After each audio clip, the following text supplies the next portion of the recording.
All right. We said we would do it, and we did it. As soon as there's breaking news, we'll hop on live and give you our best reaction as quickly Woo! There we go.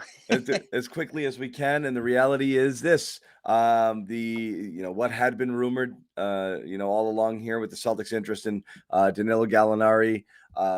Seemed to come to fruition. It looks like, again, based on early reports, that one of the sticking points might have been adding that second year, which we had heard yesterday, was reported yesterday that Chicago was willing to do. Celtics apparently are also willing to do it. So this is it. This is your MLE. And I know the reaction's going to be a bit all over the place here. So, Bobby, I'll get your take first. And again, I just do want to caution everybody. It's a taxpayer MLE. That's about as little money as you can give to an established player. And so obviously you're not getting a perfect player. And again, we have to take that with a grain of salt. But is this the imperfect player you wanted? And again, everyone's going to point to either older guy, declining skill set, and certainly potential defensive liability here in the Ime Udoka system. That's a fact. But what's your general take on this being the use of the MLE, given where other players went? And again, I do want to mention Bruce Brown and Otto Porter both went on multi-year MLE deals to So other Porter teams was the today. $6 million too, right? I think so, but I'm not sure. But anyway, what's your initial take here, Bobby? I had seen Porter at the full mid-level exception, and obviously Kyle Anderson got some extra money. I might have that wrong then, Bobby. Yeah. So that's don't quote me there. He might have gotten more. A bunch of guys that looked like got more money than that taxpayer mid-level, as you mentioned there. So Brown is surprising. I thought he was going to get more. Yeah, probably from Brooklyn, but they ended up going with Patty Mills, which was kind of a weird decision if you were picking between those two. But everyone else on my list, except TJ Warren, who's still out there, ended up getting more money. So I didn't have a good gauge on this market. It looked like there was a lot more money out there than it seemed like, especially from the teams there with always those is levels. Yeah, and then cap space.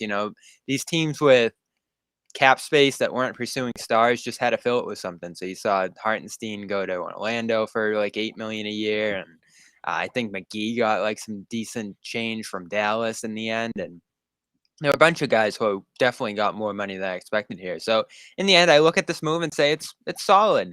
This is a guy that's older, probably going in the wrong direction, but is going to play a little bit more here in Boston, I would assume, than he did in Atlanta last year when he was stuck around all those wings. He was probably the least played of all those wings, if I remember correctly, last year. 25 minutes a game, so not too far below his previous averages there with some of his other teams. But he's always been a guy who scores 10 points just stepping in. You couldn't say that about anyone on the Celtics bench last year. There's definitely a guy that they didn't have 1 year ago. Better than Nesmith, much better than Nesmith, really, when you think about just how reliable his offensive skills are and how unreliable Nesmith's were. So it's an upgrade on that spot. The second year I don't love, but obviously Chicago was in there driving the price up, and this is what I was a little concerned about, is that you were going to have to end up matching that 2-year deal. It doesn't matter. It's only money. It doesn't matter. It's not your money. That's the whole point. So I don't care what they spent, and I don't care that they went to year 2. But what if he's a bad fit? Then it's matching salary in a deal next year when you try to dump him and get off of it. It's not the end of the world. He's got a player option too. So if he plays really well, he might just choose to leave. So again, it's you're not necessarily married to that second year. If you make it through this 1 year, you live with it. And if it's a bad fit, it's a bad fit. It's a risk you have to take. I'll put it this way. I do think we've kind of gotten, needlessly spoiled here with kind of expectations on what you can do. And I know people had sights set on different things, but again, it's, this was the Schroeder money. This was Schroeder that you got last year and you were happy with it.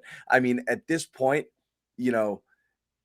I don't know what better you're getting. And I'm going to go back to a thing that I said, when we were talking after the Celtics, lost in the finals, this weird insistence that everybody has that everybody's got to play defense in order to play on this team is strange. And then Brad Stevens had his press conference and Udoka had his, and they're talking about bringing in guys that fit what they're trying to do and guys that fit what Ime tries to do. And that made us believe that, well, you're going to have to be able to D up to be able to play on this team and crack this rotation. And I kind of railed against that. So I'm going to stick to my guns here.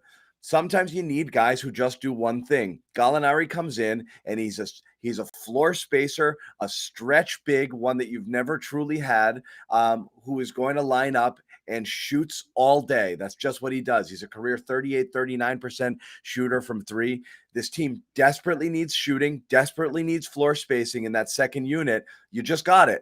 So great. That's great. It's a bench scorer. That's what you needed, bench shooting. I'm surprised that there's any blowback to this deal. That's kind of my thinking. Again, can he close for you? Yeah. I mean, when you're down, I guess, and you need shooting, I don't see him in a closing lineup, but you're talking about 20 to 24 minutes off the bench here for a guy who can come in and shoot. No, there's no downside to it in the regular season. I have to like it. And I know everyone's saying he's a regular season guy. He'll get played off the floor. Look, we get it. That's how it works, but I also wonder the overlap with Grant. It's $6 million. Everybody wants a 3-and-D guy. Those guys cost money because everybody wants those guys coming off their bench and filling in there. They're extremely valuable. It's very hard to find somebody who's going to be big enough and quick enough and and can play in a defense like the Celtics employ and also have them be a really good shooter, or at least one you would consider an upgrade over what you currently have. You can find guys who might shoot 34 from three, 35. If they can just get it up to 37, they're fine. Celtics have lived on those guys all of these years. The question is, would you have rather put this towards a Bruce Brown, per se, because he signed about a couple hours prior for the same deal pretty much? Yeah, and I loved him. He was at the top of my list. Boston guy, great roller, versatile on the offensive end more than people think, and really pass too. He had some big assist games, even in that Celtics series. I love his game. A little bit shorter, which I don't think matters all that much. He's probably a better defender than Gallinari. Really good defender, in fact. I would have gone in that direction if I had to choose between the two, for sure. But shooting would have been his big concern. And then you look and say, all right, you still have no shooting here. So that's probably the trade-off that the Celtics looked at and said, you get a really solid shooter here, a guy who you know is going to knock these down. I mean, you look at this guy's shooting numbers over the years. They're spectacular.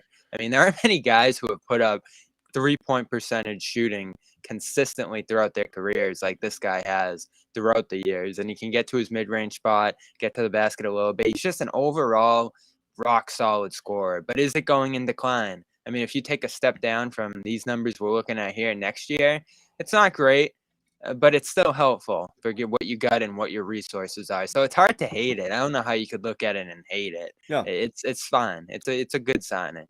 Yeah, and I know there's a lot of people who are meh because you're just hoping like it's like the people who looked at my list and were like, "What the hell? Like, who did you want?" That's kind of the point. Is you have to be somewhat realistic here with what you're dealing with and what you have, and it's hard to find it. Really, the only type of player that's out there that has got you still have the TJ Warren situation. I know that's a what guy is up with that. The guy everyone's been interested in, but you're talking about someone who's played what, like 5 games in the last 2 years. That's gotta be what it is, right? No one knows what he is at this point. No one knows who this guy is. It's not an accident. You wonder if this guy ends up, forget taxpayer MLE, this guy might be veteran minimum coming back, and you still might be able to land somebody like that. So and remember, he got traded to Indiana for cash. I mean, it's not like he's ever been a highly regarded guy. He just had that explosion in the bubble that made everyone go, what is going on here? Yeah. So again, I don't know what's happening here. In terms of his situation, but that's a name that was kind of high on a lot of people's list, and he's not signed. So that's it. And again, you're talking about what's the veteran minimum, 2.5, 2.6, something along those lines. Yep. You wonder what's left in the bargain basement after all this is done. Well, Haynes kicked around Thomas Bryant, which makes you think the Celtics are looking to upgrade at that big man spot a little bit here. Yeah. and he'd be a good fit, I think. Yeah, I saw him when I went down to Washington last year. He didn't play a ton down there. They had Favor and other guys, whether it was that old Chicago big whose name I can't think of, and they had a couple other guys in front of him. He didn't play a ton. Good shooter, big body, finishes at the rim, cleans up, offensively pretty versatile, can pass a little bit. He'd be solid. Now he tore his ACL, and I don't know if he's the same as he was before then because we just didn't really see enough of him last year. But it's worth a flyer at a minimum for sure. I don't know if he's better than Tice overall, but offensively, he's going to give you more than Tice can right now. Defensively, probably not as great. Yeah, again, nothing is great when you're paying minimum salaries, Yeah. Your splashy move, if you're going to make it, is going to come with that TPE if you are willing to make a deal there using And you could that. round out a pretty good offseason between Gallinari, a minimum big, who you really wouldn't even have to move Tice for if you think about it. The question is whether he comes here if the playing time's not there. He's fourth in line, basically like he was with the Wizards. Lakers, he probably has a straighter path to playing next to Anthony Davis and some of those other guys. I'd assume he goes there. So Tice is probably going to end up being your backup one way or another here. I'd be very surprised if they move Tice.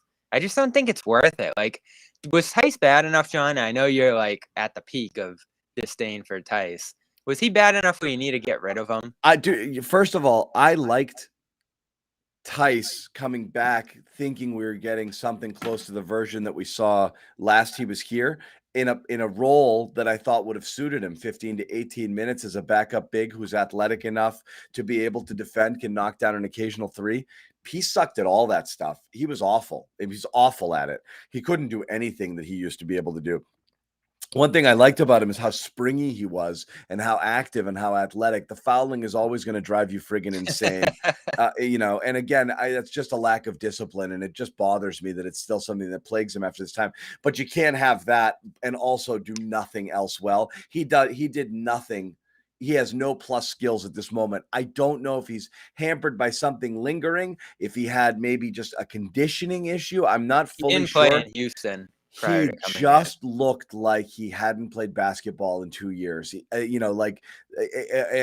just didn't look the same. So if he regains any of that, and again, he's only 30, you don't expect him to completely be. He shouldn't be washed in terms of his athleticism. If he regains some of that and is close to the player he was in his first stint with Boston, that's a great backup big. The guy we saw last year is unplayable because he brings you next to nothing.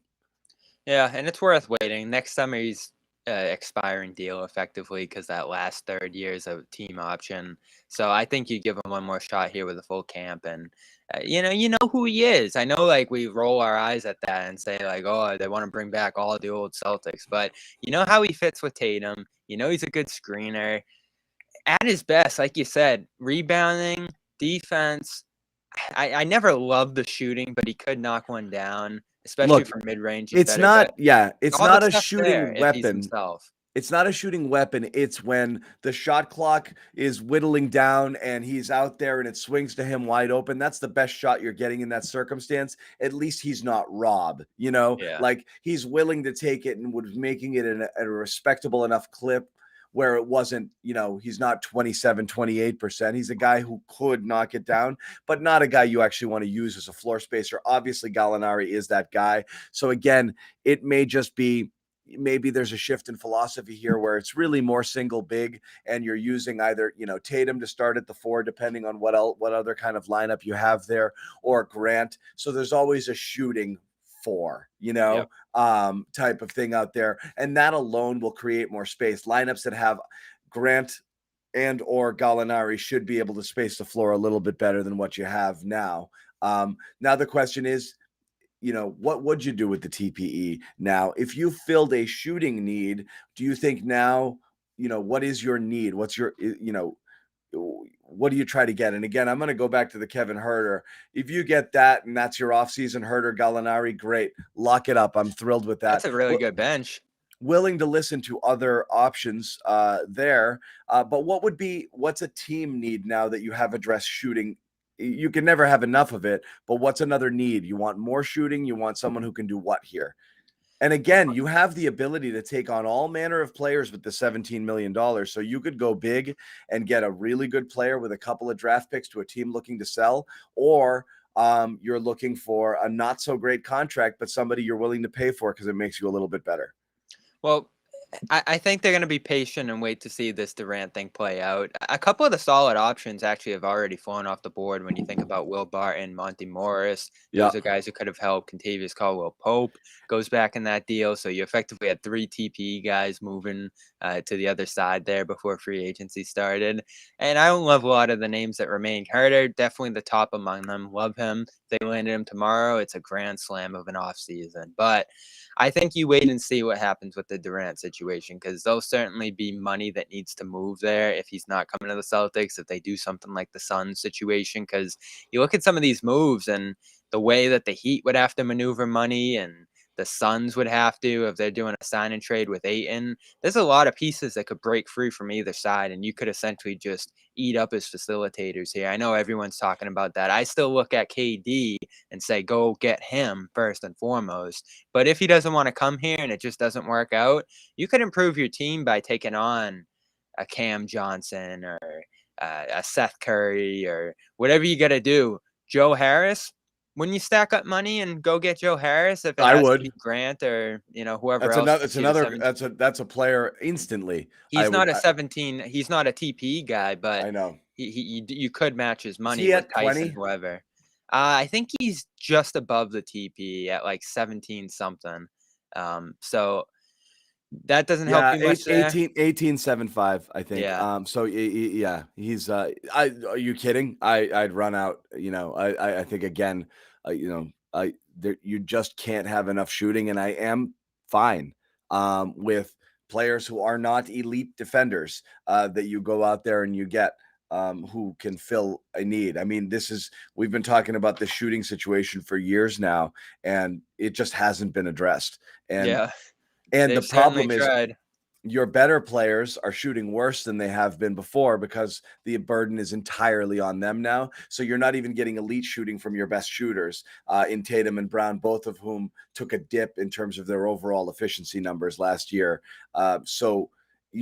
This opens it up for everybody. The ripple effects of having more shooting out there creates better opportunities for these other guys.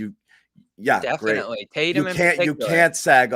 You have teams who are basically just telling you beforehand. So what I'm going to do is let you pass to all these guys and they'll shoot because I don't want you to shoot. That's my game plan. Okay, got it. They're just basically handing you their playbook, and you still have not difficult time. They made the finals, but you still recognize that, there's really nothing you can do there. You can move the ball great and pass it and hope for one of those really hot shooting games. But at the end of the day, it's Marcus, it's Al, it's Derek White. It's guys who are kind of not Yeah, the we've been guys you want. starving Yeah. for this, so it's hard to Yeah. hate it. They were a different team when Grant was rolling at that spot. This is why I called him the swing factor on the team. If he was hitting those threes, the offense looked willing and able to function.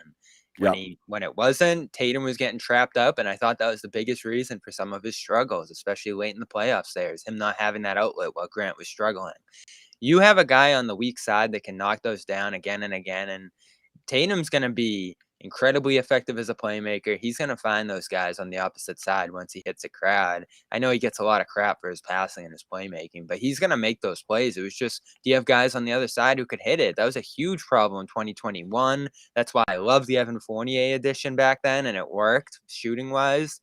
Just didn't work in other places. So you wonder if this is going to be, although at a much smaller price, a similar situation of a guy who's going to come in and hit 1,000,000 threes and really solve that problem. But can you have him out there in crunch time? Can you have him out there in the later stages of the playoffs? You're basically asking the same questions there. And again, not a huge salary to play with here. It's not like there were better options necessarily. It's just the reality of who he is as a player, especially at this point in his career. You go back like 3-4 years ago, would have been a golden addition. I mean, he was making 21 million this year before he got cut. Like, there's a reason this guy was making big money. He could just score at will, but he's a little bit older, and the defense hasn't gotten any better over the years, certainly. So there's definitely downsides to this. Certain matchups that he's probably not as playable in compared to others, but he's a huge help in an area you really needed help in. And can you start him? Nah, I'm staying double big. I'm rolling with it. That was a great lineup. That's so funny. Bring him off the bench. Now, how do him and Grant kind of intersect there? Can those guys play together? I think they're splitting minutes. I think that's what I meant is I think you're going more single big and using these guys as your fours to be able to stretch and have spacing out there more frequently. Mm. I think So that you could makes see more Grant sense. maybe starting? I again, I think you're probably right. They'll stay with what's worked and go with that double big lineup. I want to reduce Horford's minutes. I like lineups that have more shooting out there. I would prefer, to have, I would prefer to split Rob and Horford and then probably split Grant and Gallinari. Well, Doesn't mean Rob's you got can. to. I mean, the natural thing that's going to knock down Horford is Rob playing much more. And I know he hit 30 minutes per game last year, which was like doubling his 2021 average. But you want Rob at like 35 next year, don't you? I Like think if you want him Rob's at playing all the 30 and time. Al's at 20 something while also, Al's at 24, that's going to cover, with some overlap, most of your, the minutes there. That's about it. I don't want to go too far past it.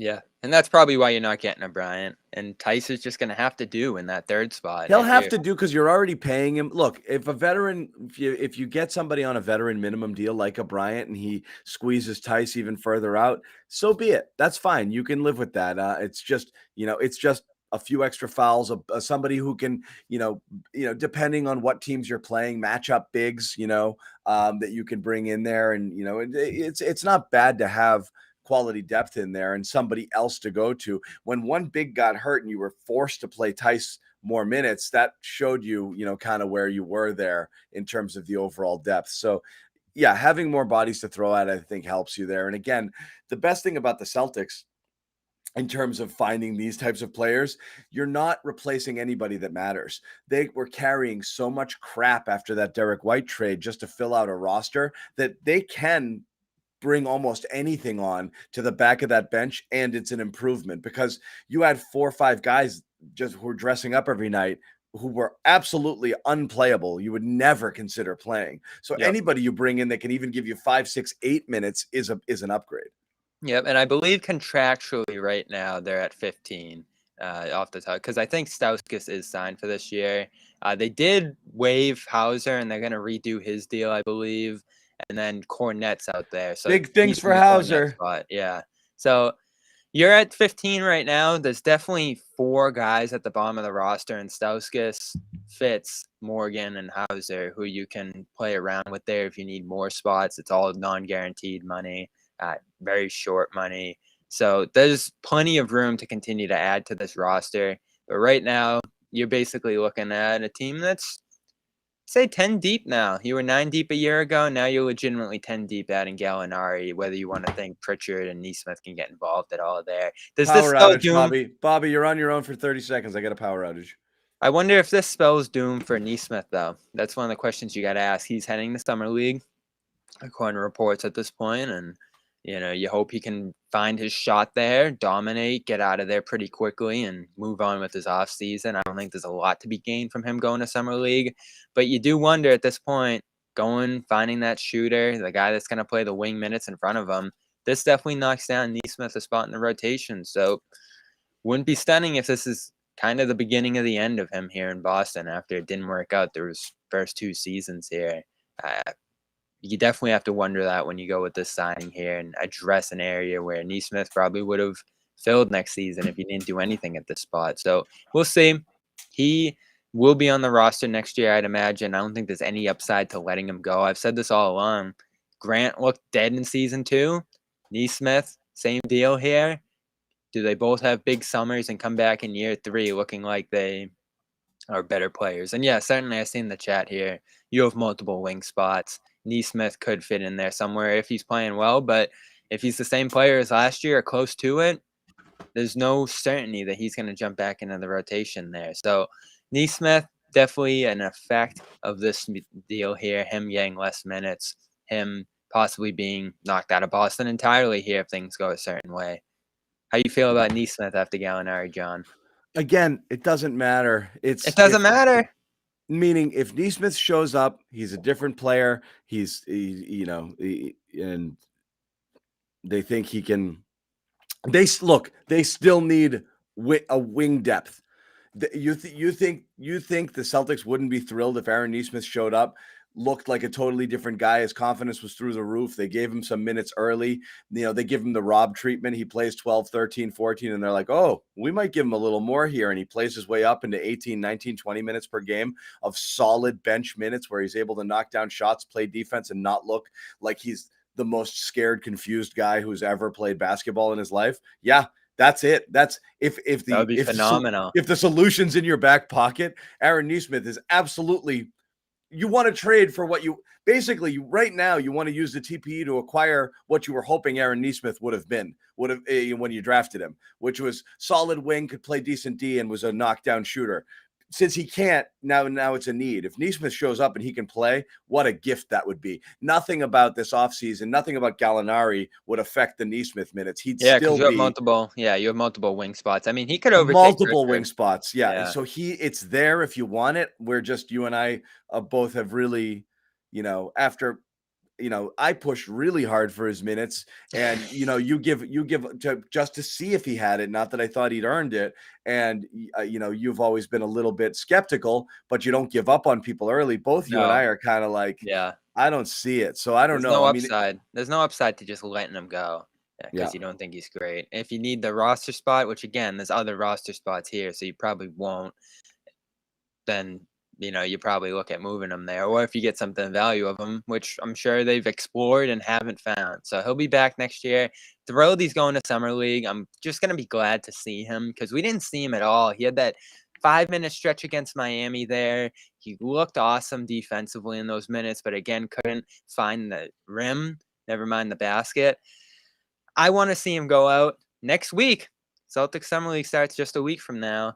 And dominate, not only hitting a ton of shots and scoring 30 and doing all that, but I want to see him blocking shots, shutting guys down, mobile defensively, showing his growth on that end, because I think behind the scenes, he has shown growth defensively that's going to surprise some people and make people hopeful that he can stick around here and grow and develop this year into something. Maybe it's not with the Celtics. Maybe he ends up part of a different team long term in the deal down the line, but you want to see Nesmith get back on his feet because we like him, John. We had him here on the Garden Report. He's got great skills. His physique, you look at this guy.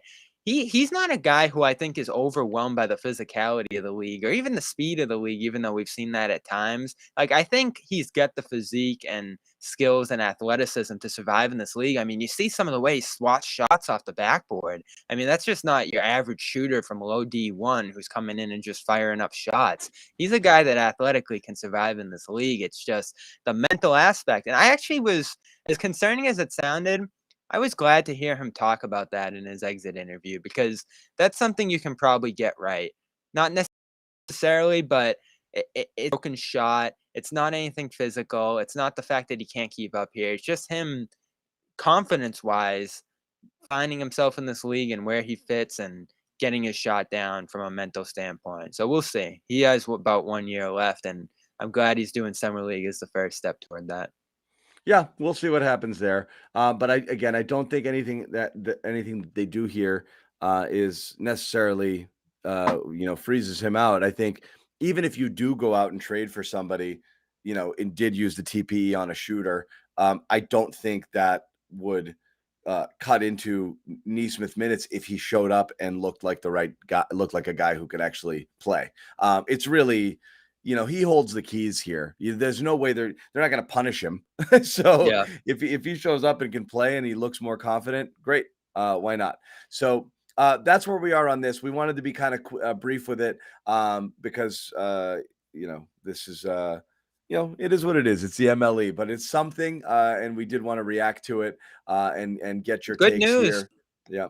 Nice to see a guy choose Boston over some other destinations here. Chicago, certainly a playoff team. The Euros. Yeah. They like that. Yeah. By the way, Sherrod's going to have to replace the Luigi Datome jersey with this one, Gallinari. Now, probably the best Italian, although you could tell me better, best Italian in Celtics history? Probably. Yeah. So bring down the Luigi jersey, Put up the Gallinari. Yeah. Yeah. I mean, I don't the list of Italian players I don't think is that prestigious here. You're looking at Bargnani and Marco Bellini. Uh, you know, Gabrielle's coming over. I forget who drafted him, but he was on my list of second rounders there. He ended up going like between the first and second round. Pretty similar player to Gallinari, actually, with a little more jump. But yeah, good signing here. I'm sure he'll enjoy the North End. He'll be a good player off the bench. And again, though, defense, you've talked about it. Is that an area that Ime Udoka emphasizes where he's not going to get on the floor a ton? We'll see how that develops. And then he really doesn't help playmaking from the wing spot. So you want to see some more of that with the TP here. To wrap it up, though, anyone in particular you're high on at that TP spot? Again, it's guys who have not been known to be made available. I think, the Murray with picks would have been my dream scenario. And I do think that, and again, if you could find a way to rest Herder free from Atlanta, that would be something that I would love to see them try to do. Oh, yeah. You were the herder. Yeah. So that's something immediately when somebody theorized that could make sense if both teams were Hollinger, looking. yeah, he kicked that around. So Hollinger threw it out there, and immediately it's all I can have. It's all I have in my brain. I love that, and I do think in terms of the veteran big presence, you're not spending big on the TPE with that position. I think you're really looking for a Thomas Bryant caliber sort of person. Another name thrown out there, John Collins. I don't know whether or not that's something that you would invest in, but it's not a TPE signing. I mean, we've talked about Smart for him forever. Did the dark days there in the winter. There was a time where it made sense. I don't think it's now, especially we'd have to stack multiple salaries to get to that max spot. I mean, you would trade Horford. You'd trade Horford and picks if all they want is out from the salary. You would trade Allen picks, and you could get there because that's tempting. And yes, then something that's absolutely, that's not a TPE target. That would be a Hawks want to get out from under it. They might want to recoup a draft pick or two. Would you do Horford and 2 picks for Collins if they want out? Yes, I would do that. And luckily that's probably the one destination if you're looking at goodwill for Horford. Like that's a place he would want to go. I would do that in a heartbeat. I think you would consider that. But you're paying deep into the tax because you got a guy who signed $25 million. Through 25, 26, in addition to the raises that are presumably coming with Jalen and Jason. But you're young, you're athletic, and you've really reloaded on the fly if you're able to go from Horford to Collins. So if you can pry him loose from Atlanta, if they really want to make that move and just want something in the future. Problem is they just made a win now move by giving away picks for Murray. I don't see them giving Collins away without getting a player. You don't think Horford would be a player for them? A player of value in return that, I mean, maybe for a year, but again, what do you think you're getting out of that? No, but you would be assuming that Collins is gone anyway, and then maybe you could keep Horford at the. You're not, because he's under contract for a bit here, so they signed him to that 5-year 125. So he's but if he's telling guys through his channels, and I know this happens sometimes, and it ends up being fine in the end that he's done with that team. You're probably not thrilled about bringing him back after that and seeing how that goes, because he's certainly a guy who has had frustrations with his role in Atlanta. The worry is he'd have the same frustrations here playing next to Tatum and Brown. So I don't love it. Defensively, he's always had questions. His numbers really took a dive last year if you look at it. They did, but it's a buy low. If they just want out and it's just a money thing and they don't want to pay it again, I think moving when you're the Celtics, again, we keep saying the same thing. You don't really have a lot of assets to move because you didn't develop your talent. If you had hit on either Nesmith or Romeo, you would you wouldn't have to upgrade because you'd have young talent in the pipeline, or you could roll those guys up into something that was more established and be happy with it, knowing that you're going to eventually have to pay them anyway. They can't do that. All you can do is take money off people's books if they don't want to pay it anymore. So that's your best path to getting better. So if a team's going to offer up a fringe all-star caliber player and you think you can make that move on the fly, retool on the fly without giving a ton up, you consider it, even if it's not a perfect fit. Sure, Collins isn't a perfect fit, but neither is a 37-year-old Al Horford, on someone that you're depending on night in, night out. Yeah, I don't love it. And, I'm a big Horford guy. Yeah. That's part of it. But Yeah. I don't. Again, I'd like to see more consistent production over the years from him. I'd like to see his defense improve. Young gets a lot of the crap there for their defense being where it is, which deservedly so. But other guys like Collins haven't helped all that much. It's definitely a move that would lead you into the future. Bring you a guy who age-wise is more in line with Brown and Tatum. We've talked about him in the past. There's a lot of reasons to like the idea, but given that you had something that worked in Horford, Rob as a combination, and this defensive starting lineup that was just dominant, I think you roll with it. Again, I'm not expecting Horford to fall off a cliff next year. What are your expectations of him next It's year? not, but when it happens, it shouldn't be surprising. That's the whole. That's Yeah. why it's called the cliff. Like if you if you start seeing gradual decline, you're like, well, they're going down a little bit. The cliff is the cliff. You don't see it coming. That's the problem. And when it happens, and you're like, uh-oh. And so you're rolling the dice of a person of that age who plays a physically demanding position, and the amount of minutes you put on them last year. I know he was fresh off of a stint of not really playing the year before, but it's dicey. So again, you have to play the percentages. I mean, Jesus, the Patriots were trying to trade Tom Brady just because they're looking at the number next to his name. Oh, I'm just saying that you're calculating. You're trying to guess when the greatest player in a sports history is going to fall off Horford a will cliff be down in Atlanta because they're winning a ring. approaching 38, 39, 40. Sure, yeah. Could Horford continue playing? Yeah, possibly. You never know. So again, we do have to wrap it up. So we are going to take off here, but again, stay with us for breaking news. We will jump on here anytime we have it, and let you know, kind of what's going on. Want to give a shout out to our sponsor, Com, which I know a lot of you already use. The rest of you that don't, you should be. Guy, I'm going to show you something. Bobby, do this. Do a read for a little bit. I'll be back in 10 seconds. Com.com/garden. Roll with it. It's the best thing to use going to sleep, and I use it just about every night here. It's got the calming sounds. I use the rain every night, the thunder. That puts me right to sleep. But if you want to do stuff during the day too, there's yoga, meditations. Midday meditation is one of the best things you can do if you're stressed. All right, you see this? Look at that. I'm giving one away with proof of purchase, okay? All right, that's a deal. Get a Com sponsorship. Screenshot it. Huh? Send it to John Zannis. Send it to me. Zannis. Send it to me. DM me with a proof of purchase. I'll give you a Cedric Maxwell t-shirt here. But again, #1 meditation, health, and wellness app, com.com/garden. You've got to use this code. You got to go com.com/garden to receive your 40% off. Send me the receipt. You get a Max t-shirt. Okay. Anyway, that's it for us. We are going to wrap it. Thanks a lot. Celtics signed Danilo Gallinari to a 2-year deal with a player option, it looks like. So that there is your MLE. We're looking forward to the TPE conversation if and when that happens.